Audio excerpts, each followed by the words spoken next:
estadísticas hablan por ellas solas. El sobrepeso y la obesidad se han multiplicado por 3 en los últimos 50 años. El sobrepeso y la obesidad, que en este país puede estar en torno al 70%, en España en torno al 60%, no andamos lejos. Es consecuencia de muchos factores. Hablábamos del entorno, de cómo nos rodea, los alimentos que nos rodean, los alimentos más asequibles, más baratos y la vida sedentaria que llevamos. La obesidad no es un problema estético ni de apariencias, aunque lo hemos enfocado siempre en el aspecto físico. El problema de la obesidad es que está generando una inflamación y que esta inflamación va a tener consecuencias. Tenemos que empezar a poner de moda lo que yo denomino en el libro los Kit Kat o los snacks de ejercicio, que es que cada hora o cada 2 horas te levantes de la silla y rompas el paso a esos procesos negativos que están ocurriendo. Si estamos sentados 1 hora, 2 horas, una vida sedentaria, las grasas, los azúcares empiezan a depositarse por nuestro cuerpo. Yo clasifico las dietas en el semáforo de las dietas en rojo, ámbar y verde. Concretamente, el ayuno intermitente está en el semáforo ámbar porque un semáforo en ámbar lo puedes cruzar. Sí, puedes cruzar, pero con precaución. No en todo momento, no todas las personas. Yo nunca te voy a pedir que hagas una dieta que cambie tu alimentación por completo de la noche a la mañana, ni que tengas que hacer esfuerzo enorme, porque sé que eso no va a funcionar. Tenemos los pilares de la dieta y hay 3 pilares. Tenemos el pilar de más. ¿Qué alimentos tienes que consumir más? Zeta. Mucho verde y mucho rojo.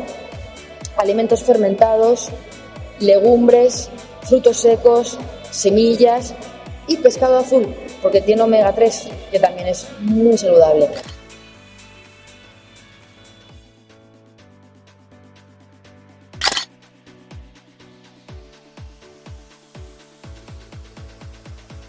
Así es. Bueno, yo distingo 5 tipos de hambre. Hay un hambre que es el hambre fisiológica, el hambre, que ocurre pues más o menos a la hora de comer, después de toda la mañana. Desde el estómago se libera una hormona que se llama grelina. Y yo me acuerdo, pues me ruge el estómago, la grelina le manda una señal a mi cabeza y le dice: oye, boticaria, es hora de comer. Y cuando llevas comiendo pues un ratito, desde el adipocito, que yo lo simbolizo con este emoji, es una célula simpática, el adipocito manda una señal al cerebro y dice: oye, boticaria, llevas comiendo un rato, para. Esto es en un mundo ideal, es el hambre fisiológica. Pero la realidad es que en el mundo en el que vivimos, el estrés, la ansiedad, hace que se libere una hormona que se llama cortisol. Y el cortisol lo que hace es que se libere más grelina, más hormona del hambre hacia el cerebro y menos leptina de la saciedad. Y curiosamente, lo que consigue el cortisol es que esa apetencia de hambre, que además es muy fiera, nos pide alimentos muy dulces, muy palatables, que estén ricos. No nos pide lentejas, no nos pide brócoli, nos va a pedir principalmente azúcar, ¿no? O como en la portada del libro, nos va a pedir una chocolatina, ¿no? El chocolate es importante para todos. Ese es el hambre emocional. Luego tenemos el hambre ambiental, que es el hambre, digamos, por antojo. Yo veo que alguien se está comiendo un croissant, veo que alguien se está comiendo un donut y empiezo a liberar dopamina, ese neurotransmisor del deseo, de la anticipación, del placer. Mi cerebro va a pedir más. Ese tipo de hambre es un hambre en la que nuestro cerebro está hackeado, ¿no? por ese deseo. El hambre emocional y el hambre ambiental, por ver, esos 2 hambres se engloban dentro del hambre hedónica. Vamos a buscar alimentos que nos dan placer. El 4º tipo de hambre sería el hambre de la montaña rusa. Ya me he comido ese croissant de chocolate, ya me he comido ese batido de chocolate, esa tableta de chocolate, y cuando cae ese pico de glucosa que se forma en sangre, mi cuerpo quiere más glucosa para poder elevarse de nuevo. El cuerpo siempre busca el equilibrio, pero claro, para volver a tener ese pico, va a buscar alimentos con azúcar. Se han hecho estudios y se ha visto que la gente que desayuna más azucarado puede entrar en ese bucle, en esa montaña rusa, y a lo largo del día haber consumido unas 300 kilocalorías más que al año serían unos 9 kilos incluso. Esto es un problema porque además podemos tener el hambre, que es la hora de comer, el hambre emocional porque estemos estresados o aburridos, el hambre ambiental porque miremos alrededor, algo nos apetezca, y el hambre de la montaña rusa. Podemos tener todos los tipos de hambre y esto nos llevaría a que, claro, este adipocito pues empiezan a salirle amigos porque necesita más espacio, hace falta más espacio para almacenar la grasa. El problema es que cuando entran muchos adipocitos en la célula, los adipocitos cada vez se hacen más grandes, se llama hipertrofia, se extienden todo lo posible. Cuando ya no pueden extenderse más, entran más adipocitos, hiperplasia. Los adipocitos se van apretujando unos con otros. ¿Y qué ocurre? Cuando los adipocitos están juntos y muy apretados, no pueden respirar bien.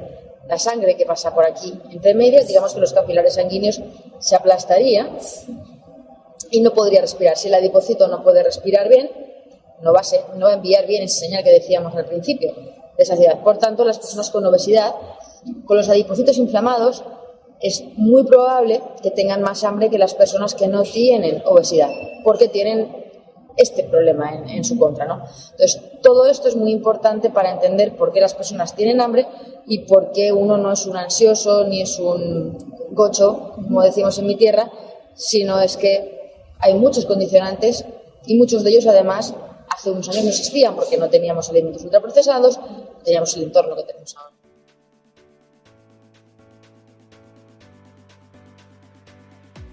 En función de tus circunstancias y del momento, en un momento concreto, puedes tener distintos tipos de hambre y el problema es que no pasa nada por en un momento dado tener hambre emocional o por tener un antojo. El problema es que si esto ocurre de manera sostenida en el cuerpo, en el tiempo, los adipocitos al final se van a acabar empaquetando unos con otros porque no van a caber. Cuando no caben los adipocitos en el lugar donde tienen que estar, en el tejido adiposo subcutáneo, debajo de la piel, lo que ocurre es que los adipocitos nuevos que entran tienen que buscarse la vida. ¿Y dónde se van a buscar la vida? Pues se van a ir al páncreas, por ejemplo. Si el adipocito viaja al páncreas, estorba la producción de insulina y entonces tenemos diabetes. Si se van al riñón, enfermedad renal. Y si se van al hígado, hígado graso. Es decir, si se van a los capilares sanguíneos, tenemos un problema en las arterias con la grasa, ¿no? Ese es el verdadero problema, que el adipocito realmente cuando muere, porque realmente cuando le falta oxígeno y muere, no solo supone un problema porque el resto que llega tiene que buscarse la vida, sino que se empiezan a generar unos compuestos negativos que se llaman radicales libres, que son similares a los que se producen cuando tomamos el sol sin protección solar, cuando bebemos vino, cuando fumamos, los tóxicos en general. Lo que provocan son esos radicales libres. La inflamación del adipocito también provoca radicales libres. Esos radicales libres van a generar una inflamación crónica, se llama inflamación crónica de bajo grado, y va a afectar a todos los órganos de nuestro cuerpo prácticamente. De hecho, genera fatiga, genera malestar, incluso a nivel cerebral. Y ese es el verdadero problema. La obesidad no es un problema estético ni de apariencias, aunque lo hemos enfocado siempre en el aspecto físico. El problema de la obesidad es que está generando una inflamación y que esta inflamación va a tener consecuencias. Por un lado, hemos hablado de esos adipocitos que se distribuyen y por otro lado, esos radicales libres pueden empezar un proceso cancerígeno.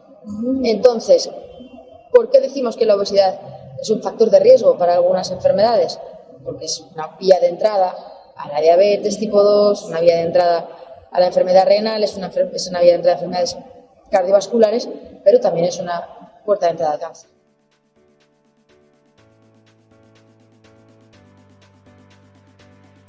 La buena noticia es que hay muchas herramientas y con respecto al hambre emocional tenemos que entender que cuando nosotros estamos buscando el cariñito y el confort en alimentos que nos generen dopamina, ¿no? En esos alimentos azucarados o muy palatables, tenemos que reflexionar y pensar si hay otras formas de conseguir esa dopamina, formas saludables. Y la buena noticia es que las hay. Por ejemplo, sabemos que escuchar música, cantar, especialmente si cantamos en grupo, tocar un instrumento genera dopamina. Por eso los conciertos tienen tanto éxito. Es cierto que no te vas a poner a cantar a grito pelado en la oficina si de repente tienes un ataque de hambre emocional, pero sí puedes levantarte e ir a pasear con un amigo, porque también sabemos que caminar, pasear, hablar con otras personas genera dopamina. Sabemos que aprender cosas nuevas también genera dopamina. Aprovecha para escuchar un podcast, leer algo que tengas pendiente y, por supuesto, el ejercicio físico. Pasear al sol es un gran generador de dopamina, especialmente en compañía, pero también la relajación, también la meditación. Es decir, tenemos que empezar a poner de moda lo que yo denomino en el libro los Kit Kat o los snacks de ejercicio, que es que cada hora o cada 2 horas te levantes de la silla y rompas el paso a esos procesos negativos que están ocurriendo. Si estamos sentados 1 hora, 2 horas, una vida sedentaria, las grasas, los azúcares, empiezan a depositarse por nuestro cuerpo, empiezan a hacerse de las suyas. Se genera un proceso que no es positivo, es como un bebé que llora, que realmente genera, ¿no?, una agitación. ¿Qué podemos hacer en ese caso? Al bebé que llora lo coges en brazos, lo acunas, le cambias un poco el paso, ¿no? Pones a mirar por la ventana. Eso es lo que tenemos que hacer con nuestro cuerpo. Cuando estamos sentados durante una hora, estos relojes te dicen, llevas 50 minutos sentados, toca moverte. Tenemos que movernos, y ese subir y bajar escaleras, simplemente subir y bajar escaleras, dar un paseo, hacer unas sentadillas, sirve para cambiarle el paso a nuestro cuerpo. Desde luego no va a sustituir el hecho de hacer ejercicio físico ni una buena alimentación, pero sin duda son. Y hay un ejercicio, un snack de ejercicio que es muy bueno porque lo podemos hacer incluso estando sentados, que consiste simplemente en levantar los talones. Si levantamos los talones, ponerlos de puntillas, lo podemos hacer de pie, pero también como estamos sentados. Si levantamos los talones, con este ejercicio, simplemente así, apretando con el dedo gordo para notar que hacemos un poco de fuerza, lo que estamos haciendo, en este caso, cuando levantamos los talones, estamos activando un músculo que hay aquí que se llama sóleo, detrás del gemelo. Este músculo es bastante grande. Al activar este músculo se libera insulina y capta glucosa. Esto hace que rompamos un poco el paso a ese bebé que está llorando dentro. No significa que por levantar y bajar el talón vayamos a solucionar la vida, pero si hacemos 15 repeticiones, paramos, 15 repeticiones y paramos, 15 repeticiones y paramos, estamos poniendo de nuestra parte. Podemos hacerlo de pie, pero para el que no pueda levantarse también se puede hacer sentado.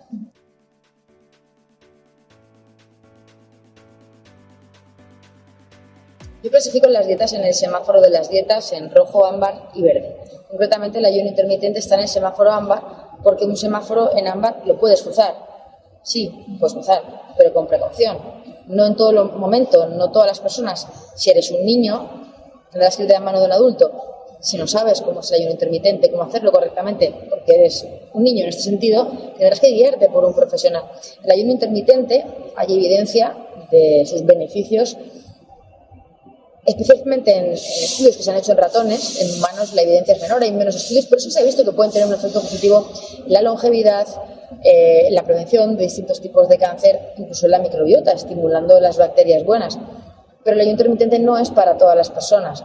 El ayuno intermitente puede estar contraindicado en personas que sufran trastornos de la conducta alimentaria. Es importante que sea un profesional el que guíe, especialmente en los inicios, y te asesore sobre si eres candidato al ayuno, cómo hacerlo, y si el ayuno debe ser de 24, 16-8, 12-12, hay muchos tipos de ayuno.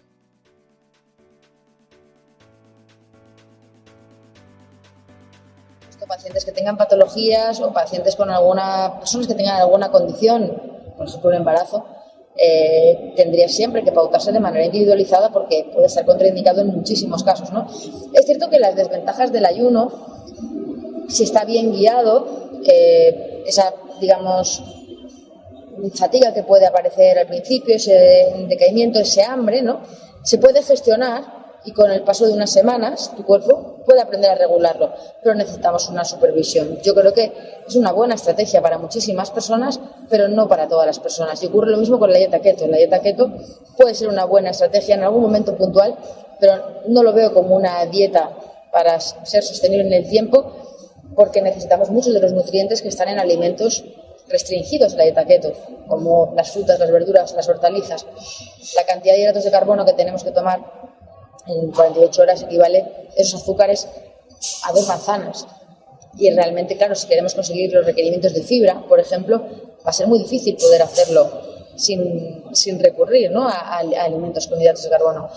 Entonces, bueno, ese tipo de dietas las encajó en el ámbar por este motivo, y otras directamente en el rojo, como los zumos detox, las dietas detox, las dietas de las barritas, de los batidos, las dietas pensadas para no comer comida realmente, o las dietas que se atribuyen a los famosos, como la dieta de las Kardashian o de Brad Pitt o de Jennifer Aniston, porque realmente no existen. Ellos no hacen esas dietas, se lo ha inventado algún influencer, algún periodista, alguien que quería sacar rédito, y al gimnasio, tendría otros estilos de vida que son los que suelen tener estas personas que tienen estos cuerpos que en general la sociedad tanto envidia.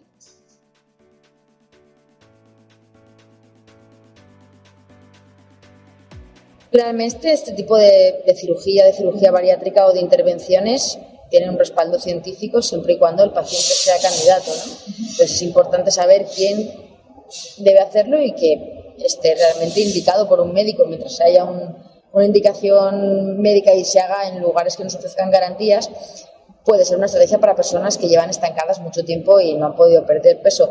Ahora tenemos los fármacos nuevos, estos fármacos que se inyectan, fármacos que inicialmente estaban diseñados para tratar la diabetes tipo 2, pero eso yo que la gente perdía mucho peso.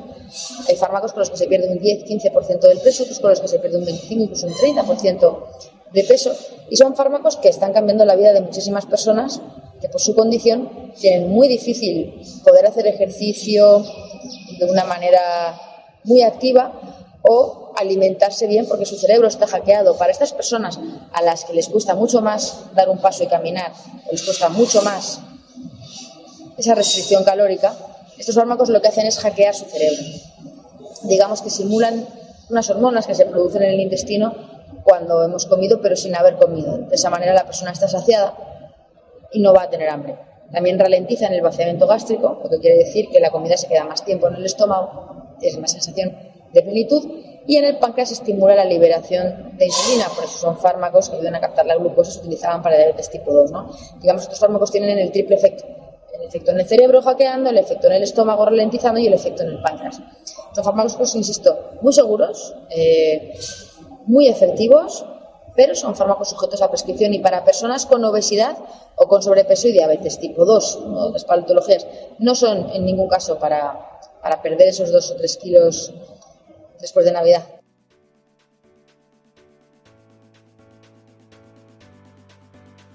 El primer paso es estilos de vida, obviamente dieta y ejercicio, pero también esos snacks de ejercicio, porque si tú por la mañana te levantas y haces una hora de CrossFit, pero luego estás todo el día sentado en una silla, igualmente eres un animalito sedentario, ¿no? O sea, es necesario que el estilo de vida esté balanceado también y no solo hacer una hora puntual de ejercicio o 3 horas a la semana. Cuenta mucho lo que nos movamos durante el día, no solo que hagamos mucho ejercicio. Esto no es como en el ajedrez que le das al reloj, cuenta, da igual que hagas muchas veces uno, llegas lo mismo. Aquí no, aquí realmente cómo distribuyes el ejercicio. Tu actividad física es fantástico que podamos hacer media hora, 20 minutos, una hora de ejercicio por la mañana, pero necesitamos, eso no exime de movernos todo el día, ¿no?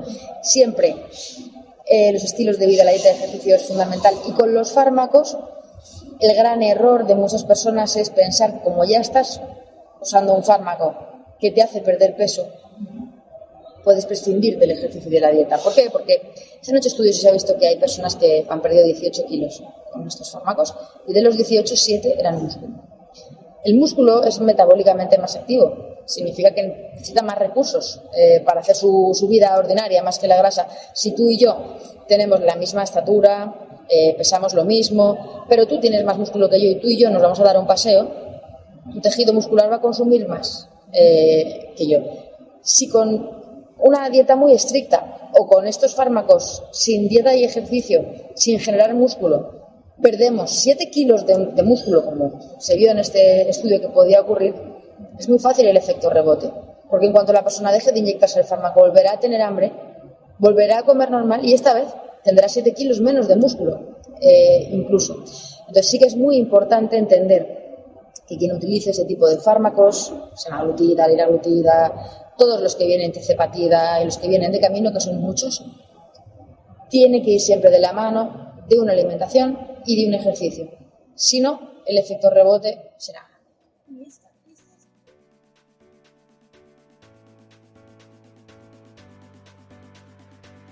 Todos los mitos tienen su patita de verdad.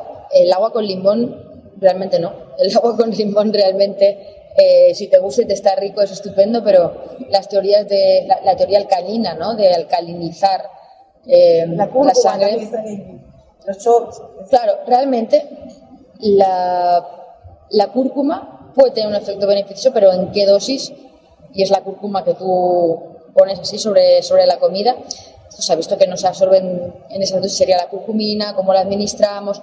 Y el chupito de vinagre tiene su evidencia en el sentido de que lo que hace es, digamos, los hidratos de carbono de cadena larga son como un tren con muchos vagones, un trozo de pan que te comes, unas papas, un maíz, cuando entra en el cuerpo, tienes unas enzimas que cortan ese tren en vagoncitos, que es el azúcar, y se hace.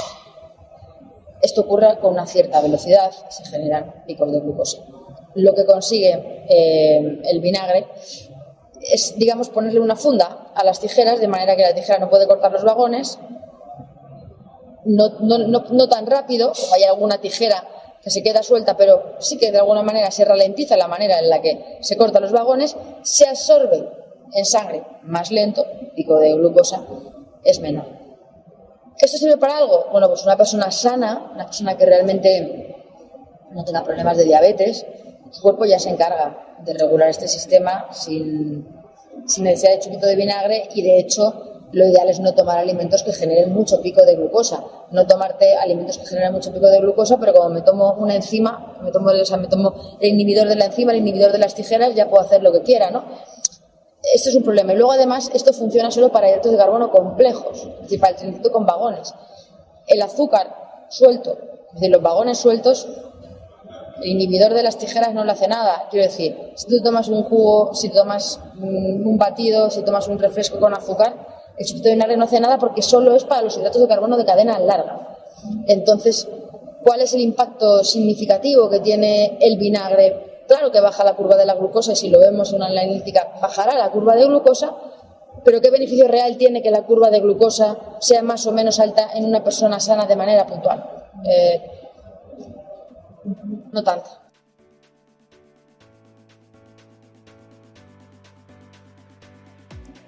Bueno, hay distintos... Hay algunas que pueden ser interesantes, por ejemplo la lactasa. Las personas que son intolerantes a la lactosa pueden tomar lactasa. La lactasa, al final, lo que hace es que la lactosa son dos azúcares de la manita, son dos azúcares que están juntos, y la lactasa lo que hace es dividirlos para que se puedan absorber por separado. Si no tenemos esa enzima, en el intestino se vienen los dos azúcares juntitos, las bacterias no lo pueden fermentar de la manera que debería ser, y cuando se lo comen y lo fermentan, lo que hacen es tirar una especie de pedetes de bacteria, unos gases, y por eso también vienen las molestias digestivas, ¿no? con la lactosa. Si tomamos la lactasa, claro, la lactasa es esa enzima que cortaría a esas dos moléculas. Si no tenemos lactasa, no se corta.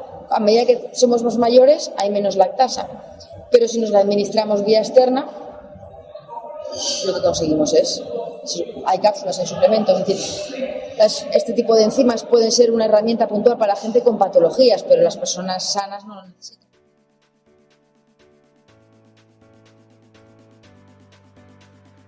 Hay un negocio muy grande con respecto a la insatisfacción corporal, y hay muchas personas dispuestas a vender cualquier cosa, hasta la que podemos conseguir de la manera más común. Lo ideal es que las vitaminas, los minerales, los antioxidantes los consigamos en la alimentación, en su fuente real, en su matriz, que además es la manera en la que mejor se absorben.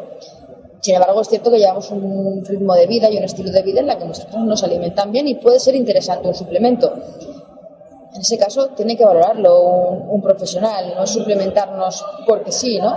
Yo entiendo que puede ser necesario en algunos casos, pero desde luego que el colágeno lo podemos conseguir en los alimentos, el magnesio lo podemos conseguir en los alimentos, que necesitamos más dosis de magnesio porque realmente por nuestro estilo de vida es así. Bien, adelante, puedes usar un suplemento, sigue un consejo personalizado y úsalo, pero realmente el magnesio está en muchísimas fuentes. Y con una alimentación equilibrada, en principio, salvo que nos dediquemos a la alta competición, hagamos entrenamientos muy enérgicos, o personas que sean veganas, que tengan que suplementarse con vitamina B12 o con otros nutrientes, porque es más difícil encontrar algunos nutrientes en la alimentación.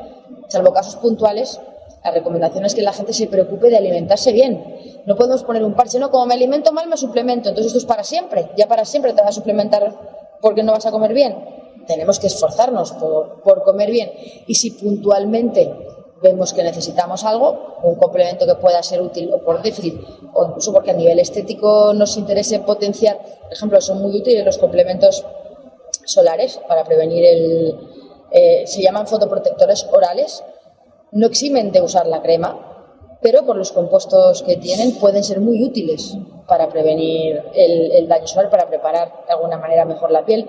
Llevan vitaminas de grupo A, pero llevan también otros compuestos que realmente llevan un compuesto en concreto, algunos de ellos, de una planta acuática que vivía en el agua y salió del agua.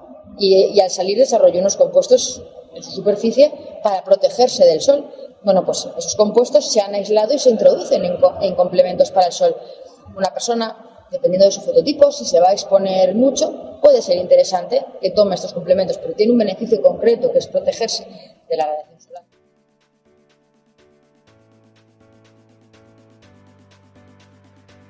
Realmente las cifras hablan por ellas solas. El sobrepeso y la obesidad se han multiplicado por 3 en los últimos 50 años.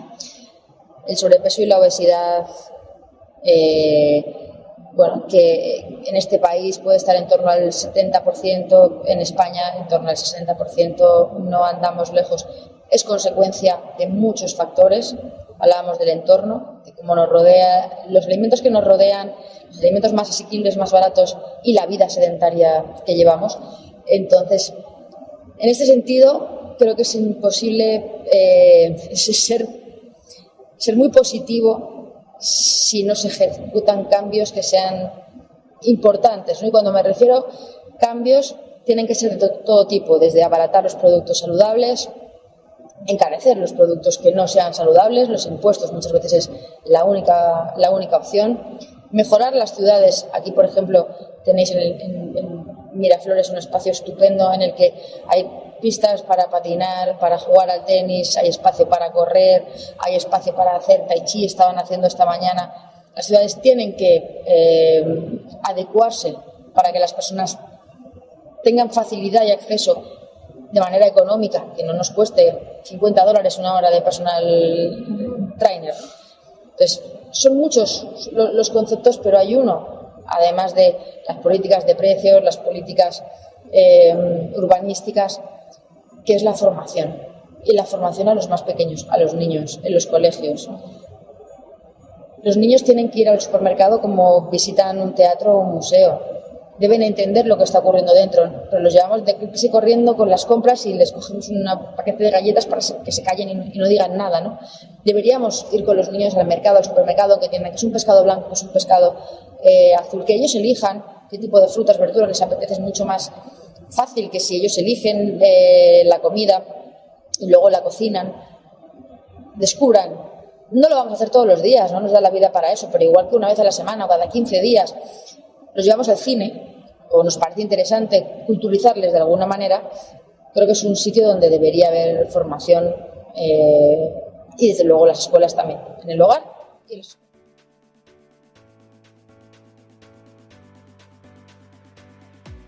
Yo propongo un método que es el método sueco, lo llamo método sueco con acento mediterráneo, con sabor mediterráneo, que en este caso también podría ser latino porque tenéis más alimentos incluso que nosotros, de los que habrá que incluir en la casilla de los sí. Yo propongo, es una adaptación de ese modelo sueco que se llama Find Your Way y yo lo llamo los pilares de la dieta y hay 3 pilares. Tenemos el pilar de más. ¿Qué alimentos tienes que consumir más?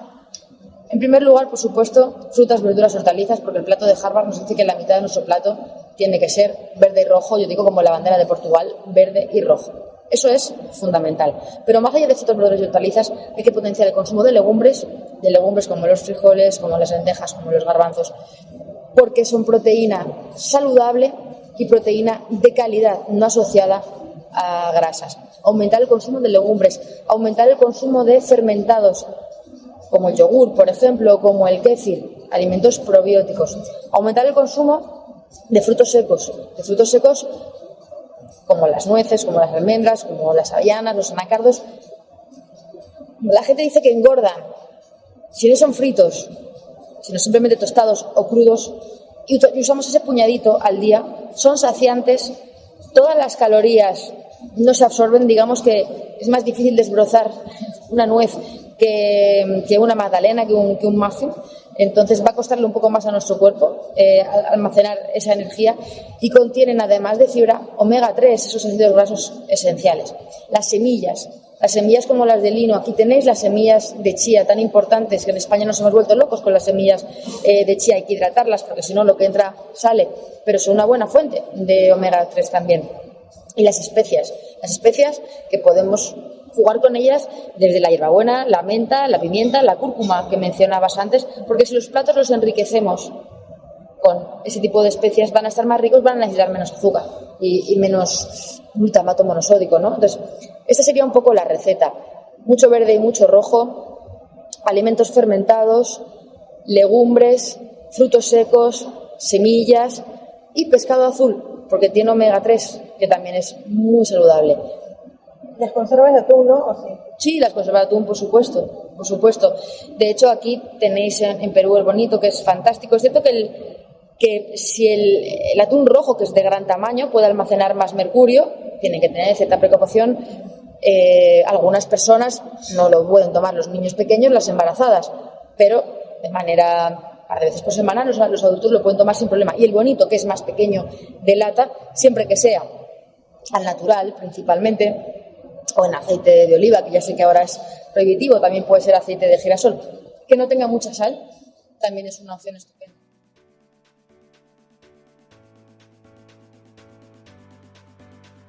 Bueno, en general siempre va a ser un alimento dulce o azucarado. Y yo podría decirte, bueno, es más saludable antes que el chocolate tomar unos frutos secos o tomar un palito de zanahoria con guacamole. Puede ser una alternativa, pero lo ideal es aprender a gestionar los antojos y no necesitar comida en este momento. Entender que lo que está ocurriendo es que tu cuerpo te envía la señal de hambre. Podemos recurrir a la fruta, podemos recurrir a hortalizas, crudités con hummus. Insisto, los frutos secos. Claro, los frutos secos, un puñado de frutos secos. ¿Un puñado de frutos secos cuánto es?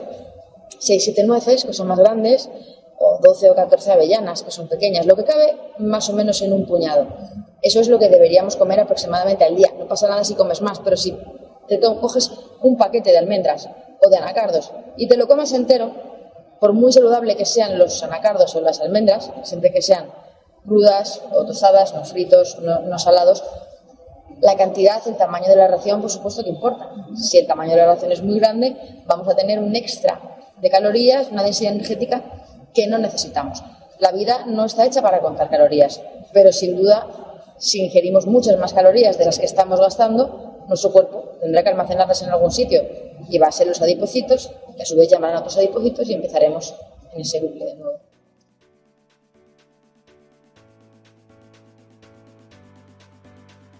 Bueno, realmente cuando uno se hace mayor es cierto que las células del cuerpo no funcionan igual. Muchos cambios, puede haber cambios a la hora en la que se quema la energía, se almacena la energía.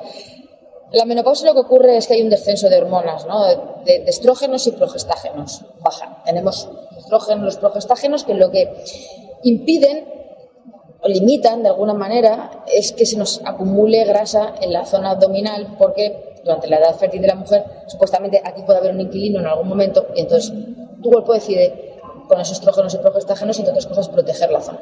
Cuando caen los estrógenos y progestágenos y tu cuerpo sabe que aquí ya no va a ocurrir nada, bueno, pues los adipocitos que se instalen donde quieran y por eso aumenta el tamaño del perímetro abdominal. Esto es algo que hay que tener en cuenta, es algo propio dentro de la fisiología de la mujer. ¿Cómo lo vamos a solucionar? Es importante ese entrenamiento de fuerza. A los 40 años, antes de llegar a los 40, de toda la vida, pero especialmente antes de llegar a la menopausia, porque necesitamos que los huesos estén fuertes. El miocito y el osteocito del hueso son como hermanos gemelos. Cuando uno siente, el otro lo nota. Y cuando contraemos el músculo con fuerza, con una resistencia, con una pesa, con una banda elástica, esta contracción muscular genera una tensión en el osteocito. Con esa tensión el osteocito genera más osteocitos, se engrosa, se hace más fuerte. Si nos caemos, nos rompemos, prevenimos la osteoporosis. Pero esto hay que hacerlo antes, hay que prevenir, hay que hacer esos entrenamientos de fuerza, previsiblemente antes de llegar a la menopausia, ¿no? Eso es muy, muy.